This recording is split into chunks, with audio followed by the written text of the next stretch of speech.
audífonos para poder disfrutar de la experiencia completa. ASMR.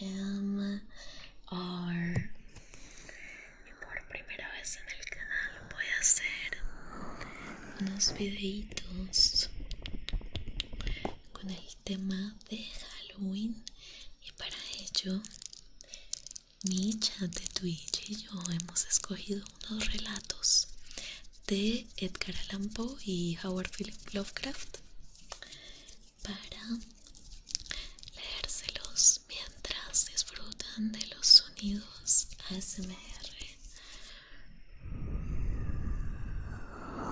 Comenzamos. El corazón delator de Edgar Allan Poe. Es verdad, soy muy nervioso, horrorosamente nervioso. Siempre lo fui, pero ¿por qué pretendéis que esté loco? La enfermedad ha aguzado mis sentidos, sin destruirlos ni embotarlos. Tenía el oído muy fino, ninguno le igualaba. He escuchado las cosas del cielo y de la tierra, y no pocas del infierno. ¿Cómo he de estar loco? Atención. Ahora veréis con qué sano juicio y con qué calma puedo referirles toda la historia. Me es imposible decir cómo se me ocurrió primeramente la idea, pero una vez concebida no pude desecharla ni de noche ni de día. No me proponía objeto alguno ni me dejaba llevar de una pasión. Amaba al buen anciano, pues jamás me había hecho daño alguno, ni menos me había insultado. No envidiaba su oro, pero sí tenía algo desagradable. Era uno de sus ojos, sí, esto es, se asemejaba al de un buitre y tenía el color azul pálido. Cada vez que este ojo fijaba en mí su mirada, se me helaba la sangre en las venas y lentamente, por grados, comenzó a germinar en mi cerebro la idea de arrancar la vida al viejo, a fin de librarme para siempre de aquel ojo que me molestaba. He aquí el kit. Me creéis loco, pero advertir que los locos no razonan. Si hubierais visto con qué buen juicio procedí, con qué tacto y previsión y con qué disimulo puse manos a la obra, nunca había sido tan amable con el viejo durante la semana que precedió al asesinato. Todas las noches, a eso de las 12, levantaba el picaporte de la puerta y la abría, pero qué suavemente, y cuando quedaba bastante espacio para pasar la cabeza, introducía una linterna sorda bien cerrada para que no filtrase ninguna luz, y alargaba el cuello. Os hubieras reído al ver con qué cuidado procedía. Movía lentamente la cabeza, muy poco a poco, para no perturbar el sueño al viejo, y necesitaba al menos una hora para adelantarla lo suficiente a fin de ver al hombre echado en su cama. Un loco no hubiera sido tan prudente.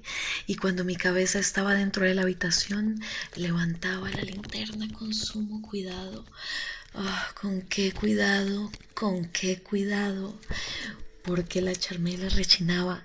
No la abría más de lo suficiente para que un imperceptible rayo de luz iluminase el ojo de buitre. Hice esto durante 7 largas noches hasta las 12, pero siempre encontré el ojo cerrado y por consiguiente me fue imposible consumar mi obra, porque no era el viejo lo que me incomodaba, sino su maldito ojo. Todos los días, al amanecer, entraba atrevidamente en su cuarto y le hablaba con la mayor serenidad, llamándole por su nombre en tono cariñoso y preguntándole cómo había pasado la noche. Ya veis, por lo dicho, que debería ser un viejo muy perspicaz para sospechar que todas las noches hasta las 12 le examinaba durante su sueño. Llegada la 8ª noche, procedí con más precaución aún para abrir la puerta. La aguja del reloj se hubiera movido más rápidamente que mi mano.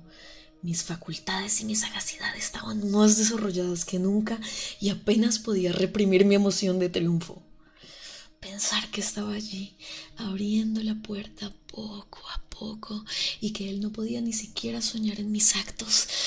Esta idea me hizo reír, y tal vez durmiente escuchó mi ligera carcajada, pues se movió de pronto en su lecho como si despertase.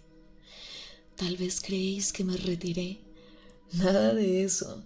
Su habitación estaba negra como un pez. Tan espesas eran las tinieblas, pues mi hombre había cerrado herméticamente los postigos por temor a los ladrones. Y sabiendo que no podía ver la puerta entornada, seguía empujándola más, siempre más. Había pasado ya la cabeza y estaba a punto de abrir la linterna cuando mi pulgar se deslizó sobre el muelle con que se cerraba y el viejo se incorporó en su lecho exclamando: ¿Quién anda ahí? Permanecí inmóvil sin contestar durante una hora. Me mantuve como petrificado y en todo ese tiempo no le vi echarse de nuevo. Seguía sentado y escuchando como yo lo había hecho noches enteras. Pero he aquí que de repente oigo una especie de queja débil y reconozco que era debida a un terror mortal. No era de dolor ni de pena. Oh no, era el ruido sordo y ahogado que se eleva del fondo de un alma poseída por el espanto. Yo conocía bien este rumor, pues muchas noches a las 12, cuando todos dormían, lo oí producirse en mi pecho, aumentando con su eco terrible el terror que me embargaba. Por eso comprendía bien lo que el viejo experimentaba y le compadecía, aunque la risa entreabriese mis labios. No se me ocultaba que se había mantenido despierto desde el primer ruido. Cuando se revolvió en el lecho, sus temores se acrecentaron y sin duda quiso persuadirse que no había causa para ello, mas no pudo conseguirlo. Sin duda pensó: eso no será más que el viento de la chimenea, o de un ratón que corre, o algún grillo que canta. El hombre se esforzó para confirmarse en estas hipótesis, pero todo fue inútil. Era inútil, porque la muerte se acercaba. Había pasado delante de él con su negra sombra, envolviendo en ella a su víctima, y la influencia fúnebre de esta sombra invisible era la que le hacía sentir, aunque no distinguiera ni viera nada, la presencia de mi cabeza en el cuarto. Después de esperar largo tiempo con mucha paciencia sin oírle echarse de nuevo, resolví entreabrir un poco la linterna, pero tan poco que casi no era nada. La abrí tan cautelosamente que más no podía hacer, hasta que al fin un solo rayo pálido, como un hilo de araña saliendo de la abertura, se proyectó en el ojo de buitre. Estaba abierto, muy abierto, y no me enfurecí apenas le miré. Le vi con mayor claridad, todo entero en su color azul opaco y cubierto con una especie de velo hediondo que heló mi sangre hasta la médula de los huesos. Pero esto era lo único que veía de la cara o de la persona del anciano, pues había dirigido el rayo de luz como por instinto hacia el maldito ojo. ¿No os he dicho ya que lo que tomabais por locura no es sino un refinamiento de los sentidos? En aquel momento un ruido sordo, ahogado y frecuente, semejante al que produce un reloj envuelto en algodón, hirió mis oídos. Aquel rumor, lo reconocí al punto, era el latido del corazón del anciano y aumentó mi cólera, así como el redoble del tambor sobreexcita el valor del soldado. Pero me contuve y permanecí inmóvil, sin respirar apenas y esforzándome en iluminar el ojo con el rayo de luz. Al mismo tiempo, el corazón latía con mayor violencia, cada vez más precipitadamente y con más ruido. El terror del anciano debía ser indecible, pues aquel latido se producía con redoblada fuerza cada minuto. ¿Me escucháis atentos? Ya os he dicho que yo era nervioso y lo soy en efecto, en medio del silencio de la noche, un silencio tan imponente como el de aquella antigua casa. Aquel ruido extraño me produjo un terror indecible. Por espacio de algunos minutos me contuve aún, permaneciendo tranquilo, pero el latido subía de punto a cada instante, hasta que creí que el corazón iba a estallar, y de pronto me sobrecogió una nueva angustia. Algún vecino podría oír el rumor. Había llegado la última hora del viejo, profiriendo un alarido. Abrí bruscamente la linterna y me introduje en la habitación. El buen hombre solo dejó escapar un grito, solo uno. En un instante le arrojé en el suelo. Reí contento al ver mi tarea tan adelantada, aunque esta vez ya no me atormentaba, pues no se podía oír a través de la pared. Al fin fin cesó la palpitación porque el viejo había muerto. Levanté las ropas y examiné el cadáver. Estaba rígido, completamente rígido. Apoyé mi mano sobre el corazón y la tuve aplicada algunos minutos. No se oía ningún latido. El hombre había dejado de existir y su ojo desde ese entonces ya no me atormentaría más. Si persistís en tomarme por loco, esa creencia se desvanecerá cuando os diga qué precauciones adopté para ocultar el cadáver. La noche avanzaba y comencé a trabajar activamente, aunque en silencio. Corté la cabeza, después los brazos y por último las piernas. Enseguida arranqué 3 tablas del suelo de la habitación y deposité los restos mutilados en los espacios huecos y volví a colocar las tablas con tanta habilidad y destreza que ningún ojo humano, ni aun el suyo, hubiera podido descubrir nada de particular. No era necesario lavar mancha alguna gracias a la prudencia con que procedía. Un barreno la había absorbido toda. Terminada la operación, a eso de las 4 de la madrugada, aún estaba tan oscuro como a medianoche. Cuando el reloj señaló la hora, llamaron a la puerta de la calle y yo bajé con la mayor calma para abrir, pues, ¿qué podía temer ya? 3 hombres entraron anunciándose cortésmente como oficiales de policía. Un vecino había escuchado un grito durante la noche. Esto bastó para despertar sospechas. Se envió un aviso a las oficinas de la policía y los señores oficiales se presentaban para reconocer el local. Yo sonreí porque nada debía temer y recibiendo cortésmente a aquellos caballeros les dije que era yo quien había gritado en medio de mi sueño. Añadí que el viejo estaba de viaje y conduje a los oficiales por toda la casa, invitándoles a buscar, a registrar perfectamente. Al fin entré en su habitación y mostré sus tesoros, completamente seguros y en el mejor orden. En el entusiasmo de mi confianza ofrecí sillas a los visitantes para que descansaran un poco, mientras que yo, con la loca audacia de mi triunfo completo, coloqué la mía en el sitio donde yacía el cadáver de la víctima. Los oficiales quedaron satisfechos y convencidos por mis modales. Yo estaba muy tranquilo. Se sentaron y hablaron de cosas familiares a las que contesté alegremente, mas al poco tiempo sentí que palidecía y ansié la marcha de aquellos hombres. Me dolía la cabeza, me parecía que mis ojos zumbaban, pero los oficiales continuaban sentados, hablando sin cesar. El zumbido se pronunció más, persistiendo con mayor fuerza. Me puse a charlar sin tregua para librarme de aquella sensación, pero todo fue inútil y al fin descubrí que el rumor no se producía en mis oídos. Sin duda palidecí entonces mucho, pero hablaba todavía con más viveza, alzando la voz, lo cual no impedía que el sonido fuera en aumento. ¿Qué podía ser yo? Era un rumor sordo, ahogado, frecuente, muy análogo al que produciría un reloj envuelto en algodón. Respiré fatigosamente. Los oficiales no oían aún. Entonces hablé más aprisa, con mayor vehemencia, pero el ruido aumentaba sin cesar. Me levanté y comencé a discutir sobre varias nimiedades en un diapasón muy alto y gesticulando vivamente, mas el ruido crecía. ¿Por qué no querían irse aquellos hombres? Aparentando que me exasperaban sus observaciones, di varias vueltas de un lado a otro de la habitación, mas el rumor iba en aumento. Dios mío, ¿qué podía hacer? La cólera me cegaba. Comencé a renegar, agité la silla donde me había sentado, haciéndola rechinar sobre el suelo, pero el ruido dominaba siempre de una manera muy marcada y los oficiales seguían hablando. Bromeaban y sonreían. ¿Sería posible que no oyesen? Dios Todopoderoso, no oían, sospechaban, lo sabían todo, se divertían con mi espanto.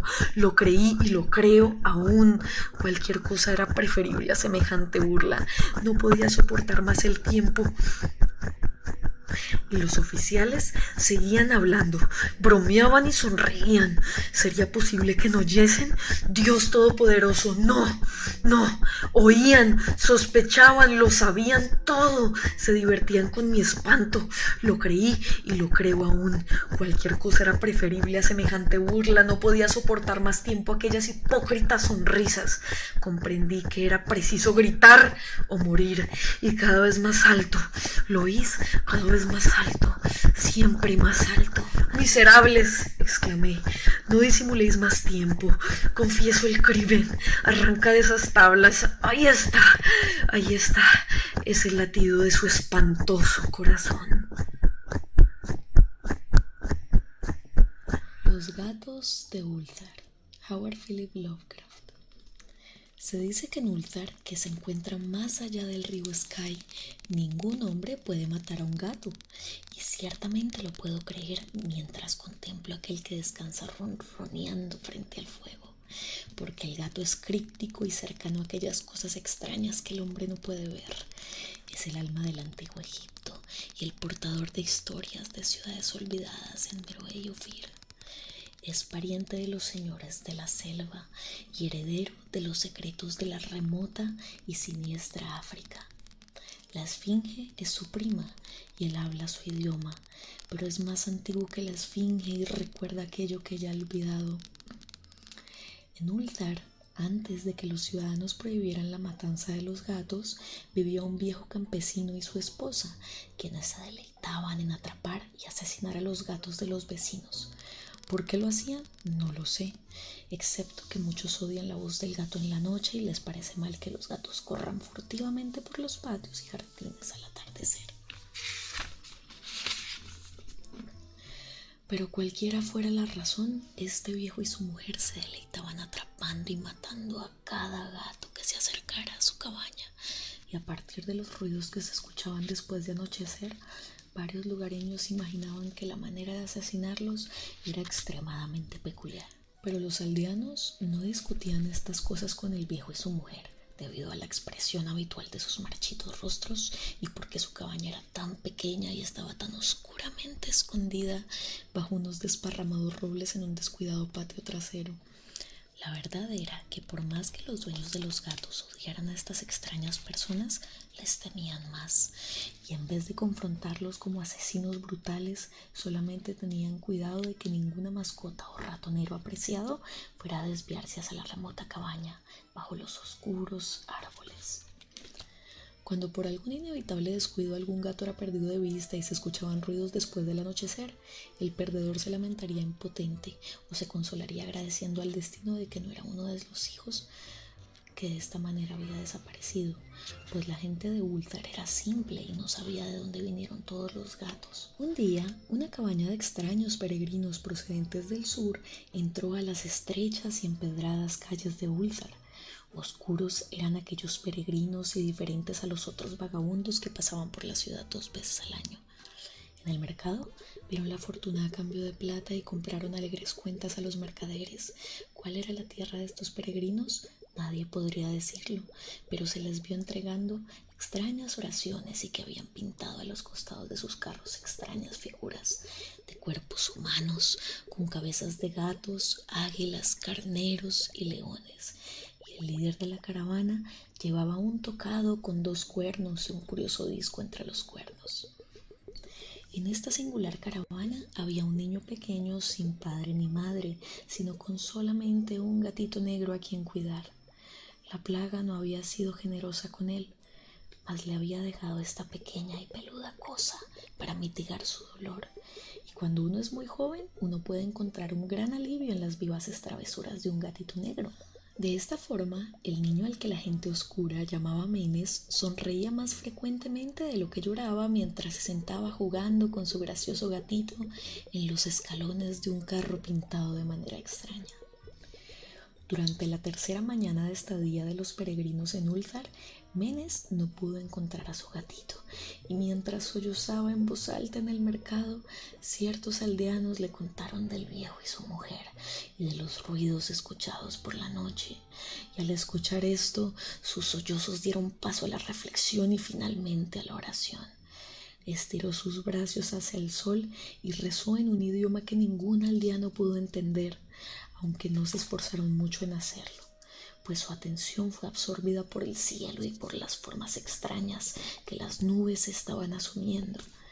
Esto era muy peculiar, pues mientras el pequeño niño pronunciaba su petición, parecían formarse arriba las figuras sombrías y nebulosas de cosas exóticas, de criaturas híbridas coronadas con discos de costados astados. La naturaleza está llena de ilusiones como esta para impresionar al imaginativo. Aquella noche los errantes dejaron Ulthar y no fueron vistos nunca más. Y los dueños de casa se preocuparon al darse cuenta de que en toda la villa no había ningún gato. De cada hogar el gato familiar había desaparecido.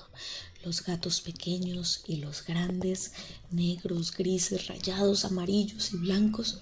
Cranon, el anciano, el burgomaestre, juró que la gente siniestra se había llevado a los gatos como venganza por la muerte del gatito de Menes y maldijo a la caravana y al pequeño niño. Pero Nith, el enjuto notario, declaró que el viejo campesino y su esposa eran probablemente los más sospechosos, pues su odio por los gatos era notorio y con creces descarado.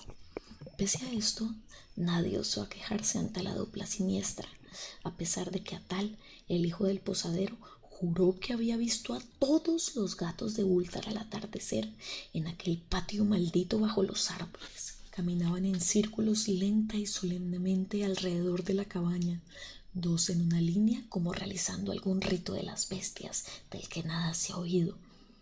Los aldeanos no supieron cuánto creer de un niño tan pequeño, y aunque temían que el malvado par había hechizado a los gatos hacia su muerte, preferían no confrontar al viejo campesino hasta encontrárselo afuera de su oscuro y repelente patio. De este modo, Ulthar se durmió en un infructuoso enfado, y cuando la gente despertó al amanecer, he aquí que cada gato estaba de vuelta en su acostumbrado fogón. Grandes y pequeños, negros, grises, rayados, amarillos y blancos. Ninguno faltaba. Aparecieron muy brillantes y gordos y sonoros con ronroneante satisfacción. Los ciudadanos comentaban unos con otros sobre el suceso y se maravillaban, no poco. El anciano nuevamente insistió en que era la gente siniestra quien se los había llevado, puesto que los gatos no volvían con vida de la cabaña del viejo y su mujer. Pero todos estuvieron de acuerdo en una cosa, que la negativa de todos los gatos a comer sus porciones de carne o a beber de sus platillos de leche era extremadamente curiosa. Y durante 2 días enteros los gatos de Ulthar, brillantes y lánguidos, no tocaron su comida, sino que solamente dormitaron ante el fuego o bajo el sol. Pasó una semana entera antes de que los aldeanos notaran que en la cabaña bajo los árboles no se prendían luces al atardecer. Luego el enjuto Nith recalcó que nadie había visto al viejo y a su mujer desde la noche en que los gatos estuvieron fuera. La semana siguiente, el burgomaestre decidió vencer sus miedos y llamar a la silenciosa morada como un asunto del deber, aunque fue cuidadoso de llevar consigo como testigos a Shan, el herrero, y a Thul, el cortador de piedras, y cuando hubieran echado abajo la frágil puerta, solo encontraron lo siguiente: 2 esqueletos humanos limpiamente descarnados sobre el suelo de tierra y una variedad de singulares insectos arrastrándose por las esquinas sombrías. Posteriormente hubo mucho que comentar entre los ciudadanos de Ulthar. Sat, el forense, discutió largamente con Nith, el enjuto notario, y Cranon, y Shan y Thul fueron abrumados con preguntas. Incluso el pequeño Atal, el hijo del posadero, fue detenidamente interrogado y, como recompensa, le dieron una fruta confitada. Hablaron del viejo campesino y su esposa, de la caravana de siniestros peregrinos, del pequeño Menes y de su gatito negro, de la oración de Menes y del cielo durante aquella plegaria, de los actos de los gatos la noche en la que se fue la caravana, o de lo que luego se encontró en la cabaña bajo los árboles en aquel repugnante patio. Y finalmente los ciudadanos aprobaron aquella extraordinaria ley, la que es referida por los mercaderes en Hathek y discutida por los viajeros en Nir, a saber que en Ulthar ningún hombre puede matar un gato.